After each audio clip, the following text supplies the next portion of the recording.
like this, man. You like a butterfly flapping his wings deep down in the forest, man. It's gonna cause a tree fall like 5,000 miles away, man. There ain't nobody seeing nobody. Man, it seems like you don't even know, man. It's like you're born into this world, man. And you got like that, man. That's the wind, man. So like a dang old candle, man. It don't matter, man. These old things.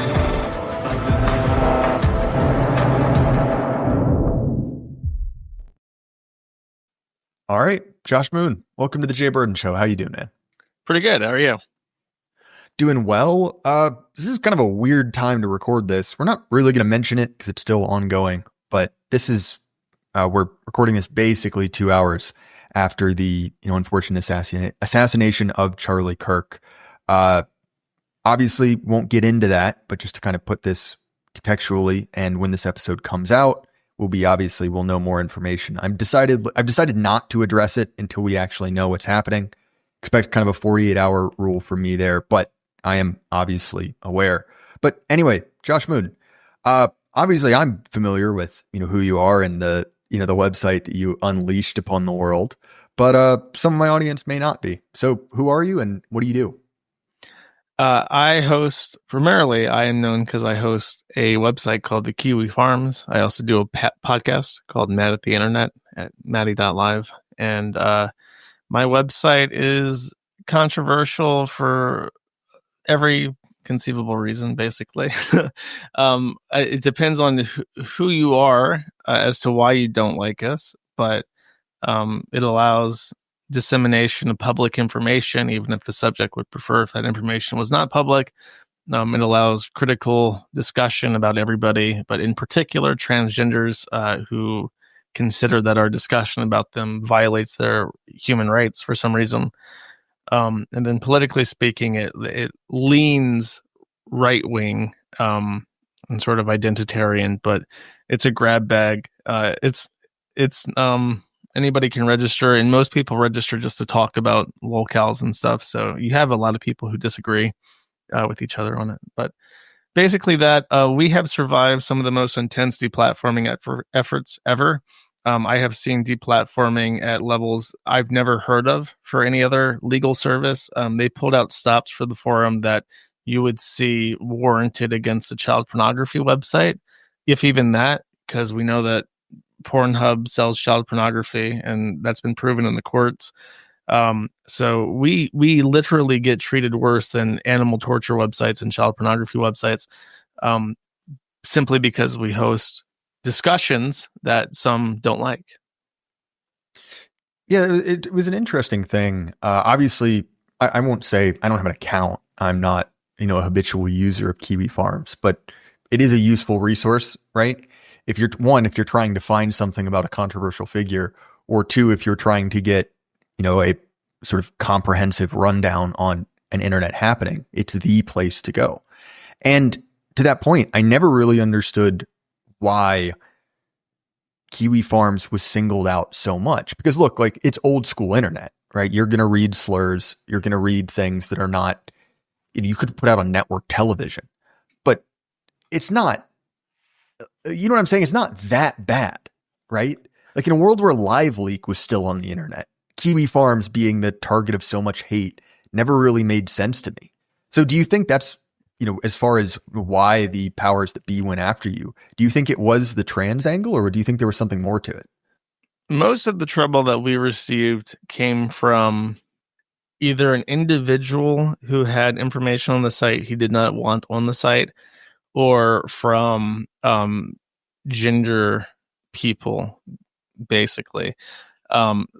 There is, there's every kind of objectionable content on the forum, because even when it comes to lolicon and stuff, if we have a thread about an artist who draws lolicon, like Shadman, we have his art on the site, which is a protected use. It's completely legal. Lolicon as a whole is legal, but we limit it to that. As far as like Live Leak, we have a thread for posting videos of people dying. I'm not a big fan of it. I don't understand it, but people use it. But none of that, ironically, has been what causes the issues. What causes the issues is that somebody has a controversy, and unlike with 4chan and unlike with Twitter, even if somebody has an issue, they do something stupid, and then people react to it. It doesn't go away on the Kiwi Farms. There's not a point where that thread gets bumped off the catalog and it disappears. And even with Twitter, it's like, there's however many billions of tweets on Twitter. Those things get forgotten eventually. If you are, for instance, a multimillionaire transgender Google network engineer who's very highly connected, and you were credibly accused of raping somebody during a business trip to Geneva, and that goes up onto your thread in the Kiwi Farms, there's only one way to take it down. And to take it down is to take down the entire forum, which if you're a very well-connected and wealthy person, you may be inclined to do so because it directly impacts your bottom line. So that's usually what does it, is just like either highly dedicated individuals who are willing to break laws to cause the site to go down, or highly dedicated individuals who have clout that are able to cause enough outrage to cause problems for service providers to get us taken down.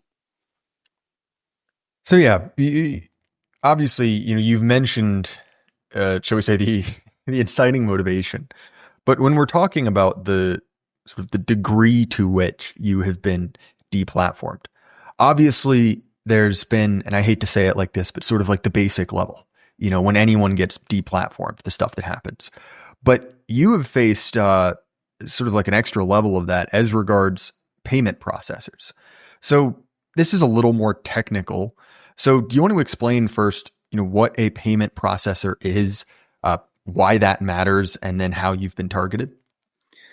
I think actually it's a more pervasive issue than people are aware of. Certainly anybody who's far enough right will come into this issue where they are unable to send and receive payments if they receive any kind of negative attention, or if anyone even bothers to report them, basically. There are many layers to sending and receiving a payment online, but in the United States, our payment system is completely and totally captured by the card networks. And there are 4 card networks. It is MasterCard, Visa Card, American Express, and Diners Club, which is Discover. And these payment networks facilitate, I want to say, more than 80 or 90% of all internet commerce. And they facilitate more than half of all consumer purchases in the entire country. So if you want to send and receive payments, you must use a card. And if you are an internet business, you basically have 2 options. You can either use a card, or you can receive cryptocurrency. And because cryptocurrency has a poor reputation, even after however many years, not many people still use cryptocurrency to this day. So when it comes to actually processing a credit card payment, there are many layers. There's up to 7 layers. They can each be different companies, but as everything has become more monopolized, the number of companies that handle multiple functions in this process have increased. The most popular, well-known payment processor in the world is Stripe. And Stripe is actually so big that they processed over $1.4 trillion of payments in 2024, which is more than 1.2% of the entire world's GDP. So even in the field of payment processors, there is some diversity in payment processors, but even there, you're basically talking about Stripe and Square, and that's it. There's a bunch of small ones, but a lot of companies use Stripe and Square, and you need to integrate these tools into your commerce platform. So if you use WooCommerce, there might be 10 plugins that you can find, by looking at the WooCommerce payment network system. So getting into problems with any of these companies is a big deal, and they can blacklist you at various levels. MasterCard manages a list called Match. Visa Card has its own block list. There's a company called First Warning Services or something, and that's actually much more powerful than I realized, because they own Zelle. Zelle is a direct property of First Warning, which all the credit card companies use to process your credit information. And I received it, like, as an example, I got blacklisted by a company, And I was told that it was because of something on First Warning. And then I asked First Warning, why did I get banned from this payment processor? And they just sent me a copy of my credit report and said, based on this information, we made a determination we have to block your account. So, and of course, that didn't include like a little note from anybody saying that this guy is like a racist or whatever. So it cleared up it's just opaque, and it's opaque by design, and you have no right to know why certain decisions are being made. So, Josh, I feel like I need to ask this, just in the interest of fairness. Is your credit so astonishingly bad, right? Just millions of dollars in debt, your third repossessed Hellcat, taken by the bank, that you can't get a card? Is that the issue? I have an 800 credit score, sir. I have pleased the bankers through my timely payments. So again, right, it's pretty clear that this is targeting, right? If there were no name attached to your file, I'm sure you would have no problem getting a credit card, right? It's absurd. I have no issue having a credit card. I have a wallet full of credit cards. People don't realize this, but I would encourage you to look at this yourself. If you take out your wallet and go to your debit card, you might think, well, my debit card, that's not a credit card because it's going directly from my bank account, but it will definitely have a MasterCard or Visa card logo on it. It's handled the exact same way that a credit card is.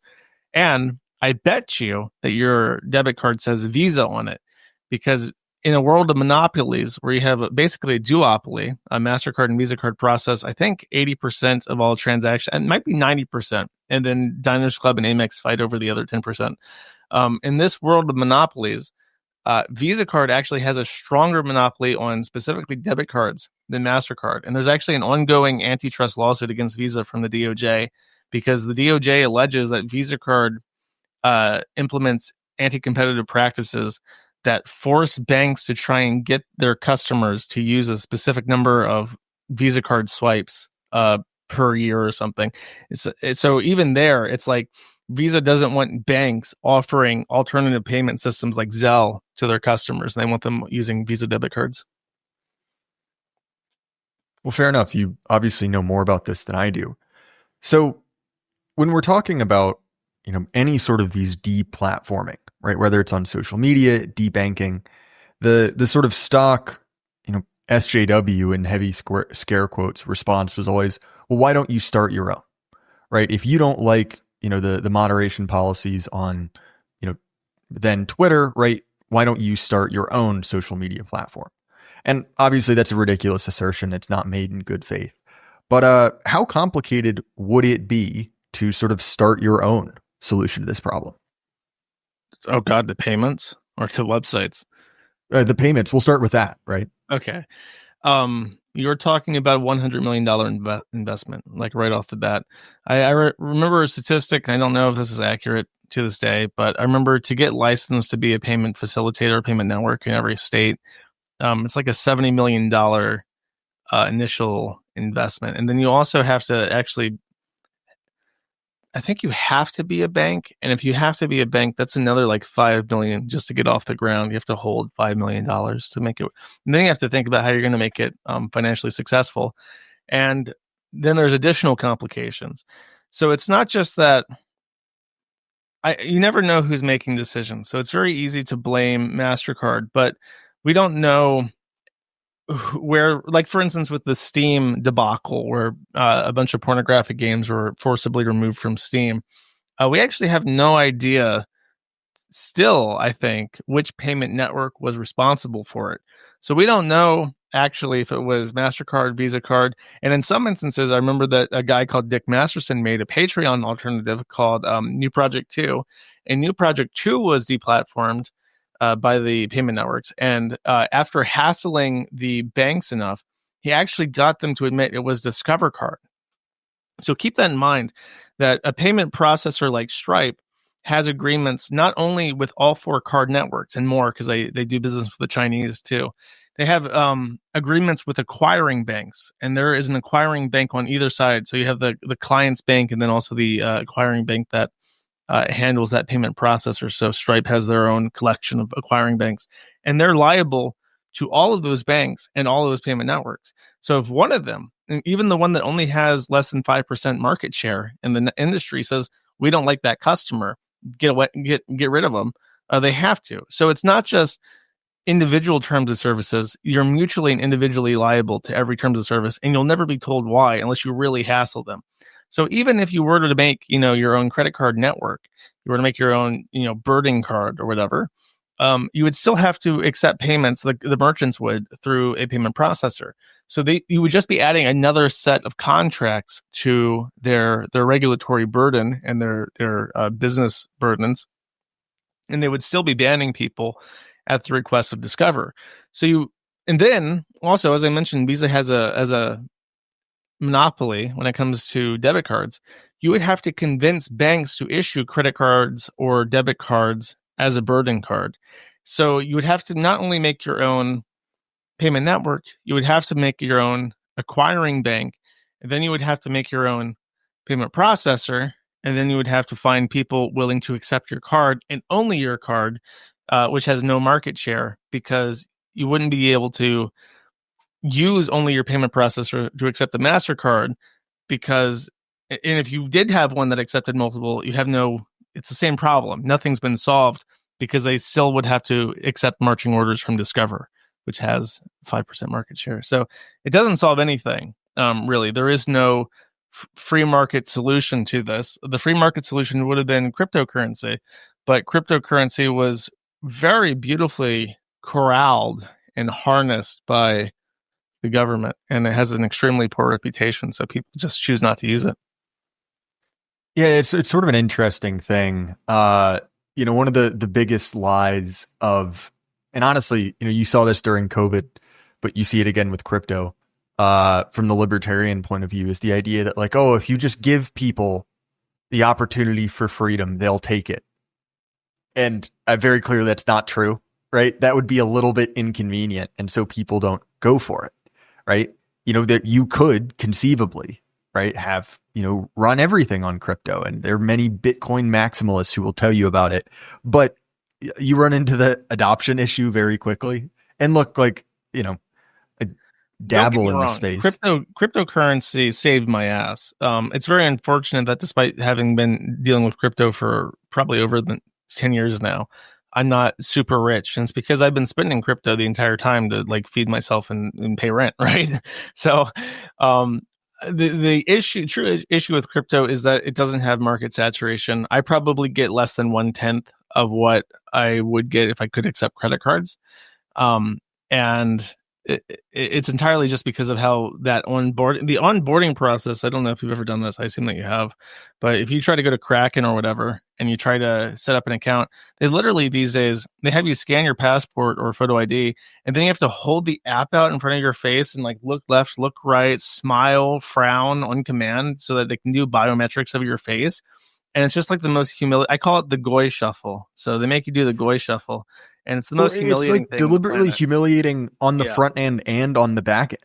Like if you have any, gains to report, doing the taxes for it is its own like special humiliation ritual. Oh yeah, there's a special form for that. Yeah, and they gave me a form and made me list all my holdings, even if I hadn't sold any. So me not wanting to get fucked, I dutifully reported to the IRS all my crypto holdings, much to the chagrin of my users, but it's not that much. But at the same time, it's like, yeah, they made the entire thing just so awful. And they did such a great job. Sometimes you just gotta sit there and think, damn, you guys really fucked this up. You did a great job fucking this up. Good job. Yeah, I know what you mean, where it's like, it's sort of like, if you're the caveman getting eaten by a saber-toothed tiger, you're like, damn, it's a pretty good predator. Like it ruins your life. Park. Clever girl. Yeah. Clever girl. Exactly. Yeah. Well, dude, and it's like to your point about, if you did try to build your own system, like you'd basically have to vertically integrate your whole fully developed economy.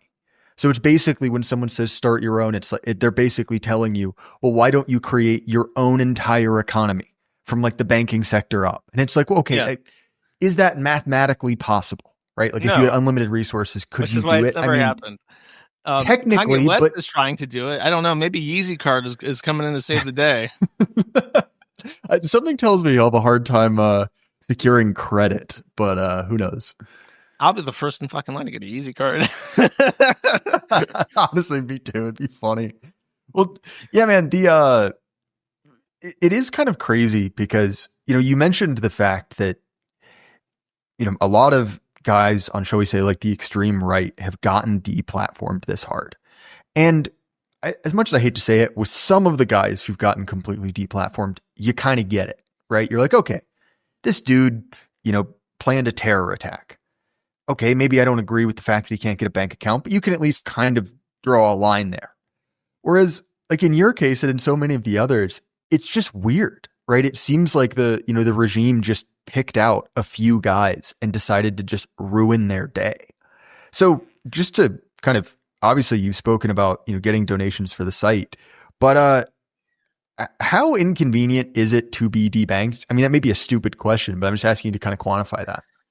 I have a great story for this. So Uber, one of the first things I was ever banned from was PayPal. And I'd like to, after my big rant about how awful card networks are, I like to remind people that PayPal is actually the worst of the worst. There's nothing worse than PayPal. They are not regulated in any way, shape, or form. They're basically just like an LLC that can do whatever they want at any time. And they were one of the first things to ban me. I'll put it this way. I was in high school and I used to like buy and sell like designer clothes because I lived near a factory outlet, right? And I was 16, 17. They froze my account for a year and a half with $1,800 in it, which was literally all of the money I had for no reason, right? And that was they do someone who's all the time. For no reason. They just decide to ruin your life. And it's like, oh, this is the capital you needed to, I don't know, get an apartment or whatever. It's like, yeah, sorry, it's your problem, but I'll throw it back to you. Yeah. So when they banned me, they so thoroughly banned me from their platform that if they recognize any card belonging to me, it gets denied even through other programs that use them as a payment handler. So I can't book Ubers using specific credit cards because they use PayPal. So I have to use special cards that they don't know about in order to book an Uber if I really need to. Well, it's just absurd because it's like, what are you going to do if you can get an Uber, right? Like, is that going to increase the range of your evil scheme? I would like to make a distinction, though, because we use this term a lot, and I think it confuses people because it is a misnomer. I'm not debanked. Now, I have lost bank accounts, as some people have, as Trump has. But banks actually have, and when I say banks, I mean financial institutions. It's very easy to confuse financial, like payment processor, financial service, financial institution. A financial institution is a bank or credit union. They are a company that holds money, basically.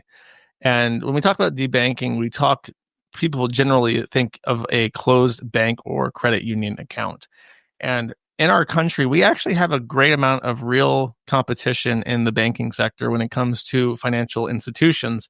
And there are many good credit unions and local banks that are awesome and will help you out. I happen to have accounts for all my businesses, including the Kiwi Farms with Old Glory Bank. They have been phenomenal. So if you're properly debanked, either check your local small bank or credit union or go with Old Glory. What they cannot do, however, is provide me a payment processor still. So I literally get checks in the mail, and I have a guy that scans the checks with his phone app to deposit old school checks. And that's actually how I get a lot of a good chunk of the donations that we receive, probably as much as I get in crypto, to show you how unpopular crypto is. Many people will simply go to the postal service and get me a money order for $100 and mail it, and then it gets scanned and deposited. Debanking almost always, however, refers to denial of a financial service, such as Stripe or PayPal.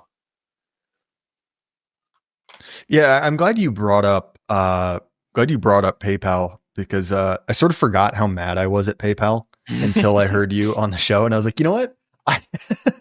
Fuck those guys. They are the worst. I'm not really exaggerating. Well, and like I could think of, like, obviously, your case is much more serious than mine, but it's the same experience. Like, you've ever been banned. I had to use Facebook for work, right? Where you'll be kicked out, and it's something you can use connected to a business, right? A large portion of your livelihood can be tied up in it, and it is completely and totally unaccountable, right? You're desperately trying to find, what did I actually do wrong, right? What can I do to solve this issue? And the answer is basically there is no answer. And it's when we decide to give you any sort of explanation, right? It's just like you're dealing Which with a is completely, never, to be clear. yeah, You're not sitting waiting. You'll never know. You can't sue to know. The main thing, and this always surprises people when I say it, so I say it a lot. The main thing that they like to pull is that you'll write them up and you'll ask, "You've destroyed my business and my livelihood. Can I get an explanation?" And they'll say that they've come to a final determination. This is not negotiable. They will not accept an appeal. They've already reviewed your case, and it's over and done with. And if you really press them, they might use the term trade secret, because technically what they're doing when they close your account is they're putting your data through a risk management scheme.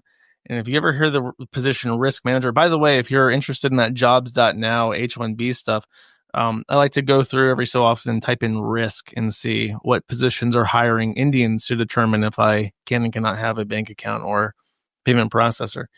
But quite literally making sure you cannot redeem SAR. Literally, yeah.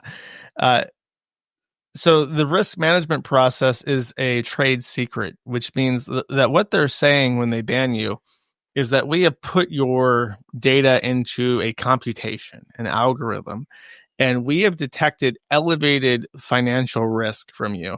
And our process, our algorithm for determining this is a trade secret. And we can't tell you why we've banned you, because to do so would be to potentially divulge information about how we detect credit card fraud to a credit card fraudster. So you have no right to know. So they're not just saying we don't like you, which is how it feels like. They're explicitly accusing you of financial crimes, or not explicitly, but implicitly implying that you're a financial crimester and that you are involved either in some kind of terrorism business or sanctioned activity or good old fashioned fraud where you're stealing, you're carding is what they call it on the street. You're carding people. So they're technically saying that you would expect you have due process. You've been implicitly accused of a crime, so maybe there should be a due process element. No, it's a private entity. You have no constitutional rights whatsoever with a private entity. They have an at-will association with you, and it's up to them to decide if you are too risky or not. So, and as I mentioned, because they all kind of operate by these same sets of rules mutually and individually with all these different companies, you have little luck looking elsewhere. The best thing, the absolute best you can hope for, is that you'll bump into a guy who's deep into the business and he'll tell you exactly what to do. And if that ever happens, it's his ass. So, but I've not found one of those. So I'm cashing checks with a phone, but I have heard of people say like, I know a guy, and then the guy, we get into touch and he's like, nah, I can't help you. Yeah. Well, and it's one of the things, and forgive me for, getting off on kind of a chin scratching, digression, but, you mentioned the free market aspect of it. And, oftentimes, particularly kind of like mainline conservatives and liberals get themselves really, tied up in knots talking about like, oh, is this system capitalist or is this system socialist? And the correct answer is like, well, both and neither, right? Like these terms don't mean anything anymore. It's this like horrible, like amalgamation of like every horrible ideology of the 20th century. And so it's like, is it free market? And the answer is like, well, when it would screw you over for it to be free market, yes, it is, right? They have, no obligations to you. They can, it's an at-will association from their perspective, but also it's like, it's a controlled network. If you're not one of the big dogs, you can't get in. They're in bed with the government.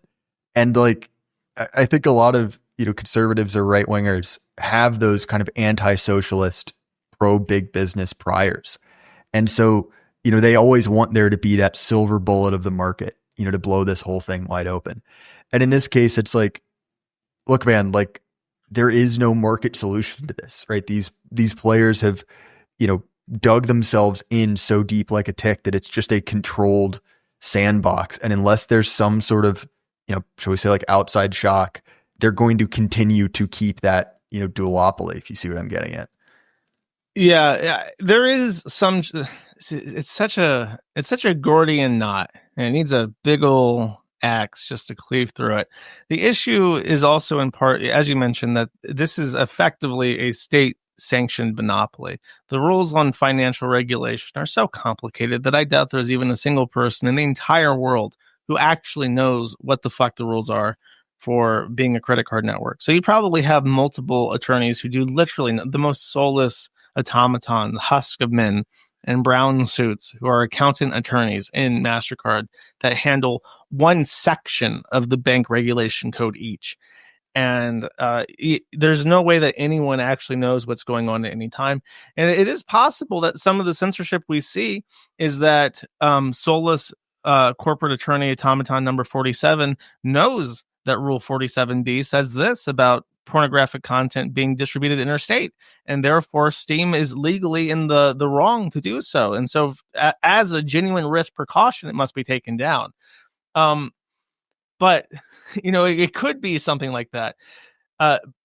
And that kind of regulation makes it so that nobody can even penetrate the market, because you actually do need a human experience and understanding of the law that's so great. How do you even find people for that job? You can't H-1B that. So it is in part, it is due to that.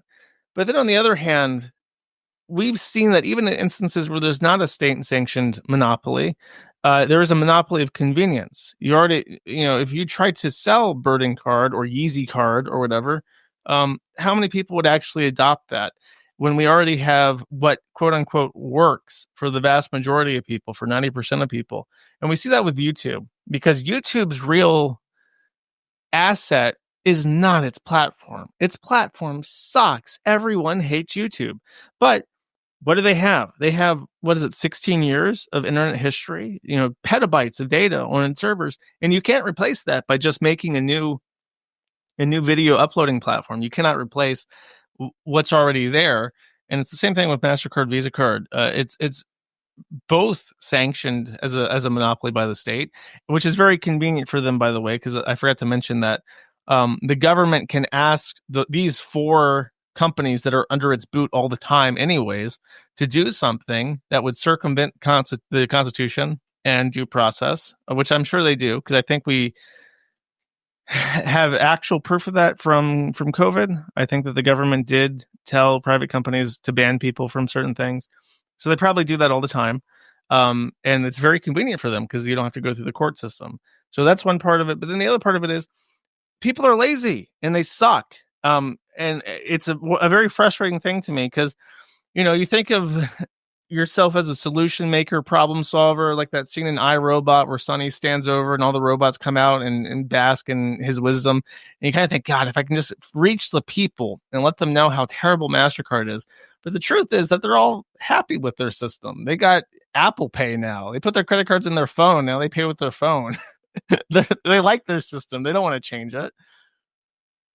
Well, I mean, to that point, right? We've seen that, what was it? Was this Schwab, right? The guy the boomers were all freaked out about a few years ago, right? The public-private partnership, where it's like, if government wants to get rid of you, either, I guess, literally in some cases, or, kind of figuratively or socially, there are ways to do it. So it's like, well, we didn't make you, but, we sort of sent a wink, wink, nudge, nudge email to all of the social media platforms. And like Alex Jones, right, you get yanked over an evening.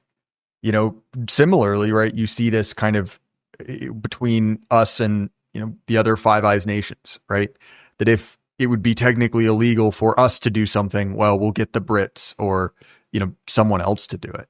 And like, again, it's like the rules exist for people like, you and me, Josh, right? Where it's like, we have to do everything by the book.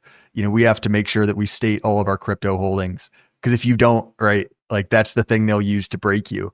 But for the other team, right, whoever you constitute that other team, they don't have to, so if you are, for whatever reason, unpopular with the powers that be, like you almost need to be more on top of their rules than anyone else, And to your point about like laziness, like it's very true. So much of so many of these things are sort of perpetuated by just convenience, right? It's like, look, I'm guilty of the same thing. Like I use all of the normal payment processors and cards because they're easy, and like if I was donating money to your website, I use crypto more, so it wouldn't be that difficult for me. And it's like, oh, there's this website I use, and in order to go out of my way to give money, which is already a relatively small percentage, but now I have to, as you say, do the Goy shuffle, show off your full face and name, your government ID to do so. It's like I can give you some numbers for this. Google has put out studies that show that the average person on the internet expects a page to load in 0.5 seconds. And when you talk about getting money from people, every time they have to do something, every time there's another thought in their head between wanting to spend money and spending money, that's called friction. So the idea with every e-commerce platform is to reduce friction between the impulse and the actuality of it as much as possible, which is why you have things like the buy now button on Amazon, because you think, oh man, I need this. And then you click the buy now button. Well, then you might think, oh, well, I didn't need to spend $50 on that book. I'm probably not even going to read it. But the friction between that regret and canceling the order is like 5 different clicks, whereas the friction between want and buy is one button press. So that's how the average consumer is trained. And when it comes to donating to a site, well, it's like number one, I have issues with the site's performance all the time because I have to self-host everything. I have to self-host things people don't even know exist in the stack of how the internet works because I am deplatformed so thoroughly. So I have really poor performance in general. So if there's like 7 different things you have to click and entire explanations, like guidebooks on how you get money to me, like you're talking about loading a page, it takes 5 seconds, then they have to wait for it to load and read the thing and then click this other button and then do the like. So only the most dedicated people will do that. And of course, I'm very thankful for those that go out of their way. But I understand that I'm not under a delusion that there's a enormous number of people who can't be bothered to go to the post office and get a money order and put it in an envelope with a stamp and mail it. You know what I mean? I've been making fun of those people. And then the moment you said too lazy to go to the post office, I realized I have had a package in my car I was supposed to take to the post office like 2 weeks ago and still haven't done it. Right. And that's for something that's like actually. I bought shit off Amazon that arrived so quickly that it's a stack of stuff in my hallway that has been there so long. I don't need it and I can't return it anymore. And I don't know what to do with it. And I'm thinking of sending it to Goodwill. So it's like, you can only be so frustrated at the laziness of mankind because it's just human nature, And the other thing is, credit cards caused a lot of this too. The whole reason why credit cards took off is because of credit purchases. Back in the day, before the 90s, the overwhelming majority of people did not buy things on credit. So you would walk into a store and you think, I've got to buy groceries for this entire month. I have $100 to accomplish it. And when you're thinking, I have $100 on my bank account, and I need to buy groceries, you start making economic decisions. You start thinking, I can't afford this, and you put it back. But then came the credit card, and you're like, oh, well, I really want this, so I'll just put it on the card, and I'll pay it off next week. And then, and that is why it accelerated market velocity, which is a very fun term. The money velocity went up as people started buying things they couldn't afford. And that was a very good thing. Everyone was quite pleased with this development. So they had to use credit cards for these micro credit lines. And then that just became the norm.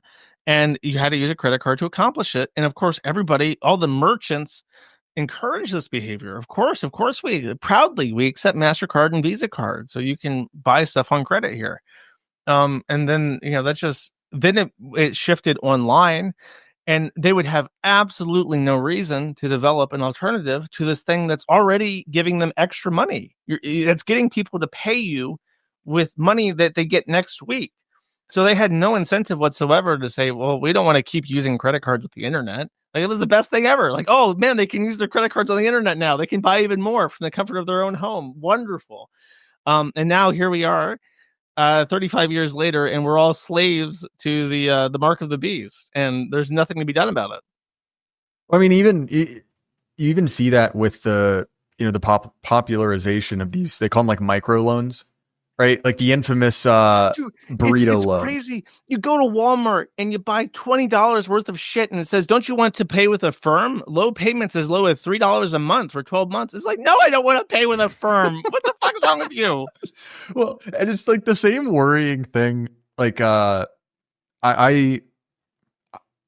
just because I'm cheap.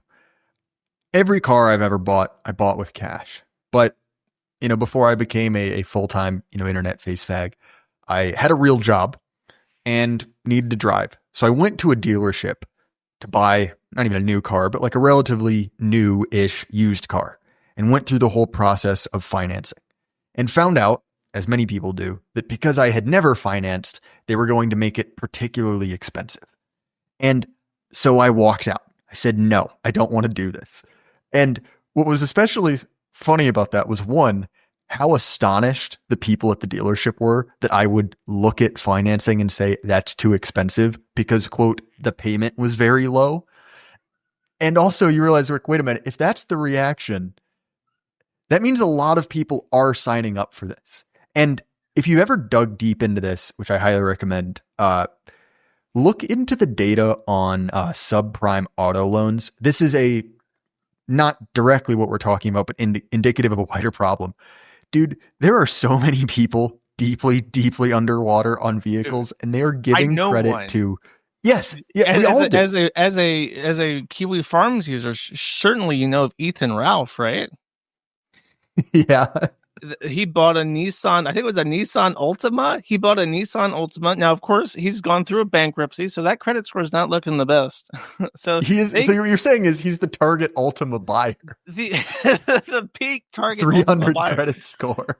Yeah, terrible. Gone through a bankruptcy, has never paid his student loan. He proudly announces on his podcast he'll never pay $1 towards that damn student loan.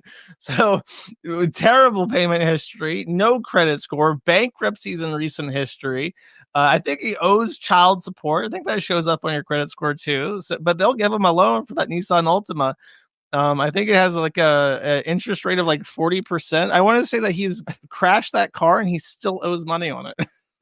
Dude, I think delinquent child support payments are a requirement for buying an Altima. I may leave it on that. No joke. Nissan actually builds their entire business model on repossessing cars. Right? They know exactly what they're doing. They have courted that market and won it. Honestly, man, like, this is one of those things that look like the internet can be very, very bad for some people, for most people, right? But one of the things that I think it's particularly helpful of is, seeing sort of like the unvarnished, just self-imposed human suffering. It kills certain myths, right? So, we were talking off air and you've mentioned it before about the Kiwi Farms thread about, post-op troons, basically like, reacting to their medical decisions. Yes. But one of the other ones is, I think that the idea that, the way to make the best human society, the way to make the most people happy is just to give everyone access to the most choices possible has been so thoroughly debunked by the internet, where it's like, oh, well, if we just give everyone the choice to get financing for whatever they want, then we'll have all these new people who have access to capital. They'll be able to do smart things with it. Think about the world we'll live in. And the real answer is, guess what? You can gamble on everything. You can get a loan for everything. And guess what? Your burrito is going to cost $80 over the next 20 years. It's insane. One time I tried to DoorDash a burrito. Not only was it like $20 by the end of this, I never got my burrito. They just canceled the order and they didn't even tell me why. So I've literally only used DoorDash once, and it's because I got given, which was very kind, a gift card for DoorDash. I just wouldn't, for the same reason. I'm cheap. I don't like spending money on it. But it offered a very unique window. And look, obviously to different levels, but as a locale appreciator, have you noticed that one of the bizarre recurring traits with internet locales is like a hardcore addiction to DoorDash? Like, Yeah. oh, what's the name of the TikToker who had her brother shot in a carjacking? Oh, it's like it's like named after Sonichu or something. It Yeah, sounds yeah, like it's not Sonichu. Sonichu, but it's like another version of that. And like that's one example, but like it seems like it's all of them, She was like you know? homeless. She lived in hotels and she was door dashing shit to herself. When you put your address as just like a location on a street for DoorDash and it somehow still works. Yeah, Cardboard no. box under the bridge. Ralph would DoorDash booze to himself all the time. It would be a common occurrence midstream. You'd have to get up to go get the Maker's Mark. That was his joint. He liked Maker's Mark. You'd have to go get the Maker's Mark at the door. Amberlyn Reed, very big fat woman. She admitted that she would DoorDash herself $100 of food every single day. And yeah, I mean, that's the thing. This is something that I say a lot on my podcast. And this is what I've determined. Because I remember growing up, and I heard this expression a lot, but I especially remember hearing it from my mom, that we were in a period of post-Darwinism.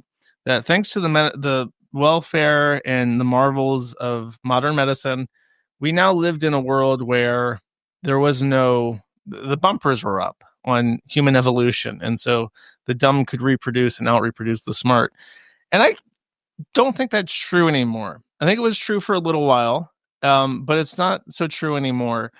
I think that we're now in a new evolutionary phase where the people who lack impulse control are screwed. They are just completely and totally screwed. If you can get addicted to masturbation, you're going to cut your penis off. If you get addicted to food, you're going to be 600 pounds. You can't get off the couch and you can DoorDash a pizza to yourself. So, you're never going to get up. If you get addicted to drugs, you can buy drugs online at crypto and your crack dealer will drive it up to your house at 3 a.m. I've seen it happen. I know that's a thing. If every addiction is gambling. Oh, don't even get me started on gambling. I don't know how familiar you are with my boy Bossman Jack, but that's who I was going to bring up. I lived outside the US for about 10 years. And the biggest culture shocks to me coming back is that everybody smokes now. It's called vaping now, but everybody smokes. Smoking was basically dead in the country when I left it, but now everybody vapes. And then the other one is gambling is everywhere. I remember that there was a brief time when I was a kid where it was the World of Texas Hold'em or something. It was like a craze, and then it went online. I remember my mom would even play Texas Hold'em tournaments and stuff online. It's like a $5 entry fee to potentially win $100,000 or whatever by the end of it. And then they outlawed that. And there was a time where it was almost impossible to find gambling. Now you drive through some states and they got slot machines in the gas stations. You got online gambling, fantasy sports. Las Vegas is dying because everyone took their shtick and you can find it in the gas station now. It's genuinely culture shocking to me to see gambling so ubiquitous. So look, like I live in a fairly rural area of the country, and it got hit by a lot of the same things as the Rust Belt, right? That when industry left, there wasn't really a reason to be there. And so unless there's some, government contractor or university, these towns are dying. There's a town like an hour south of me, old, used to be kind of like a textiles town, and it's just been dead since the 70s. And their big plan to make everything better was to bring a casino in. And so they dropped a giant casino in the middle of this town.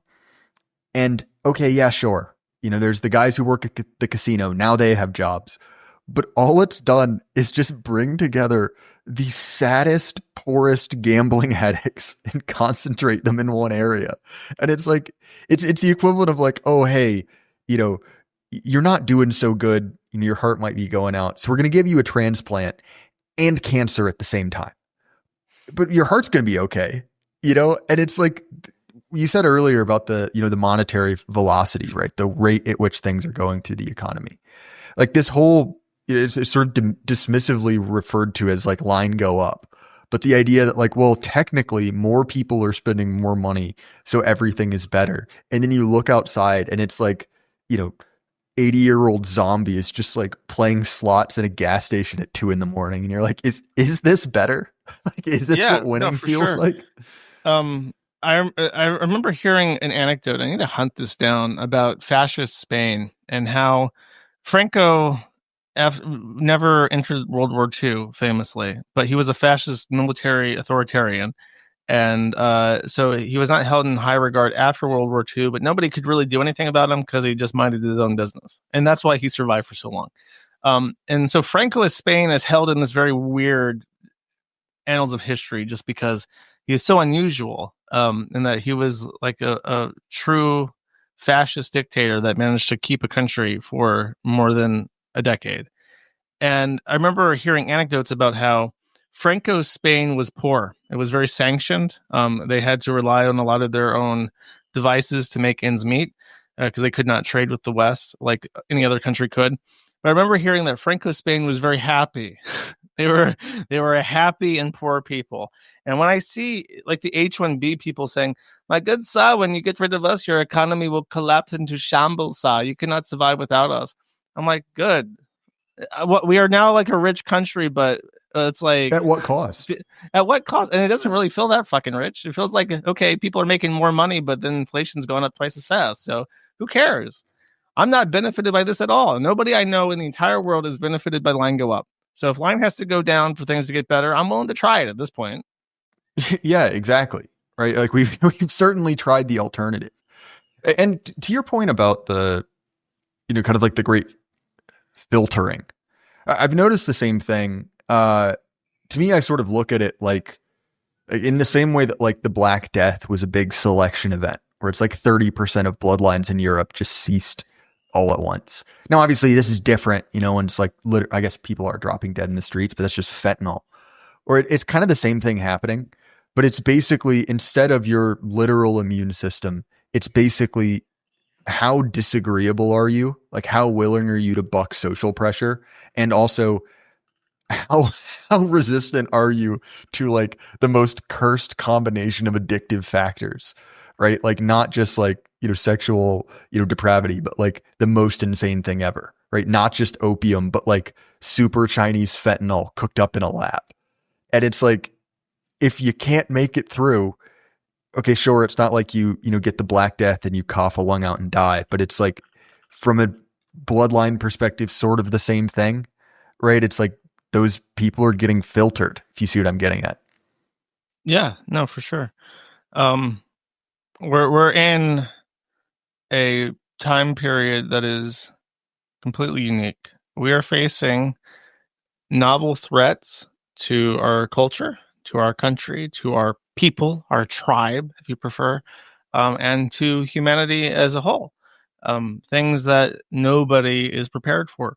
How will we deal with AI? Speaking of impulses, there are already people who are falling in love with their AI, and they have replaced socialization with talking to a computer. I gotta say, I got my AI already trained up. I asked questions about gardening, about computer stuff, and I got the parameters tooled to my liking. Very concise answers. I don't need my ass kissed. Just spit it out. But and it's like it replaces even the like I don't even Google search that often anymore. Like we don't have to find stuff, and that's really dangerous because when the internet was new, 50%. When I say new, I mean like 2008. About 50% of internet traffic was shared among 1,000 websites, and then in 2018, I think it was, I saw a statistic that it was now like 8 websites. And some of those websites were owned by the same company, Meta. It was like Instagram and Facebook were like 2 of the most popular websites that shared 50% of internet traffic. And it's like, well, it's just one company. So it's like, that's always been the most shocking thing to me. We have more people online than at any point in human history. Every day, more people are online. We have more money and economic activity on the internet than ever before. But it's all through fewer and fewer channels with fewer and fewer different things and with less and less variety. And that's what alarms me the most is that we've really put everything, all of our eggs in a few baskets that are not even real. If you want to think about it, if you take the entirety of the internet as photons, it's the size of a strawberry. The entirety of the internet fits in the size of a strawberry. And it's stewarded no longer by 90s white libertarians that pioneered the internet, which, by the way, the first countries that really took on the internet were the United States and Germany, which is why in German, almost every computer part has a unique German name, whereas in most other languages, they just say memory, motherboard, graphics card, just like directly transliterated. But the Germans have their own words for it. But yeah, it was like a bunch of like weird Germans and American white libertarians that got together and made the internet. And old internet stuff like email has not changed at all.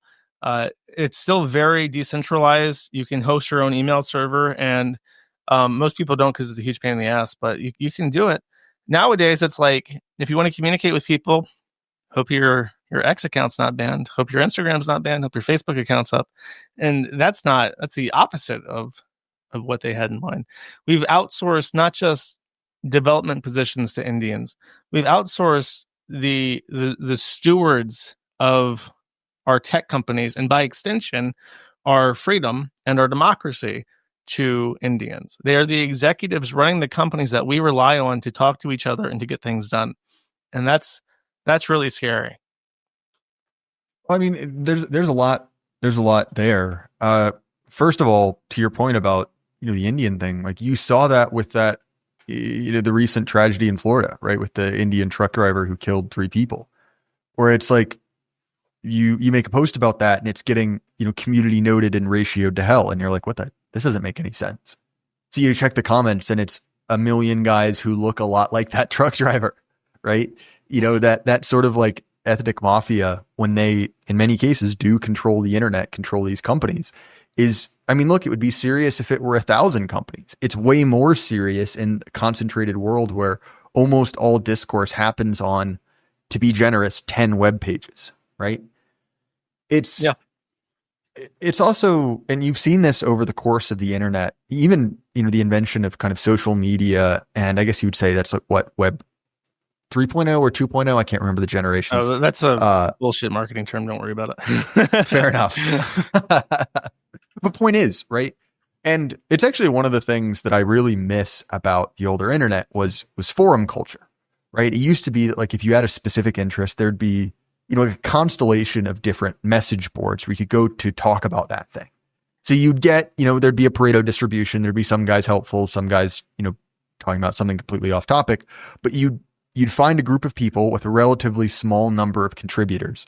So you could, over the course of, a small amount of time, vet everything. You're like, oh, okay, that guy knows what he's talking about. He's a, pioneer in whatever this bizarre micro field is. For me, it was, 90s Nissan sports cars, but other people had their own interest. And first that transition to social media, right? Places like, aggregators like Reddit or Facebook groups.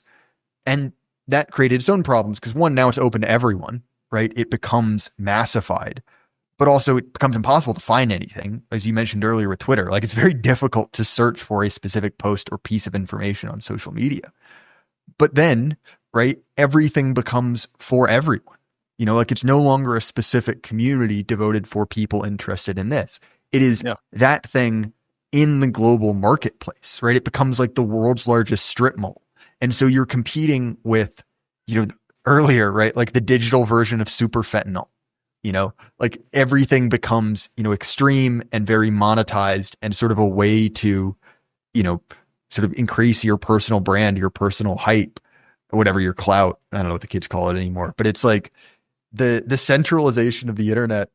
And to your point about AI, it's like a further extension of the problem with like aggregators like Reddit, right? Which is like, you're not even dealing with primary or secondary sources anymore, right? It is another layer of disambiguation controlled with, given a set of instructions by someone who isn't you.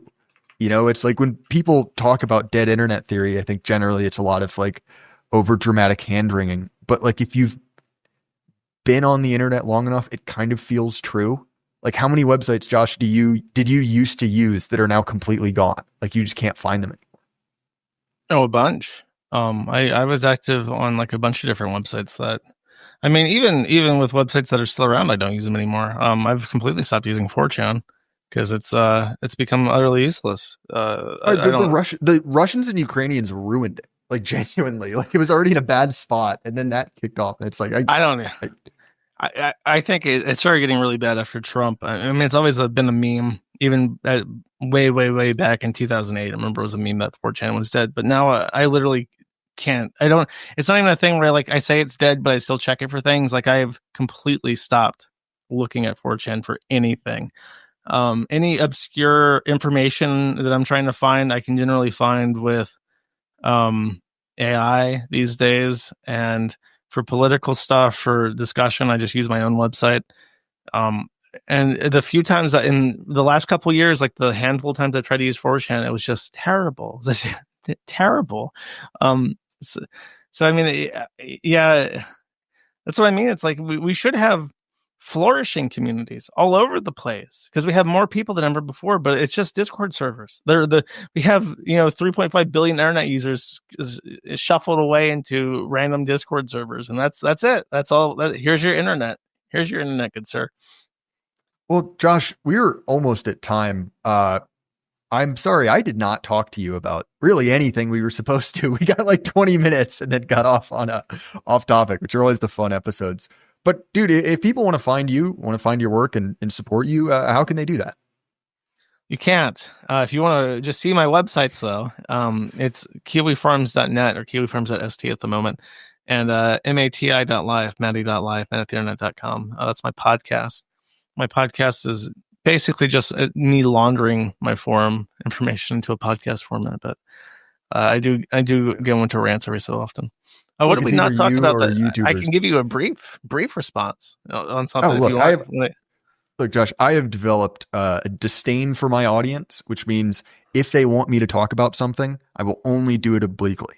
So I had people being like, "Oh, you got to talk to Josh about payment processors." We got some of it, but you know what? I'm not going to give them too much of what they want. They might start thinking that their opinions have any sort of weight on what we do here. But dude, yeah, I'm not a habitual or regular listener of your show, but I'll catch an episode every couple months, and it's very, very good. Highly recommend that. That will be linked as well as the website. And Josh, I'll have to have you on again sometime. This was a ton of fun. As far as my stuff, Jay Burden Show, Apple, Spotify, YouTube, anywhere you listen to podcasts. If you want the episodes early and ad-free, you'll have to throw me a few bucks. But you can do that on Patreon, Subscribestar, all the normal platforms. Again, Josh, I appreciate it. And everyone at home, keep your head up. Life can't last forever. Good night.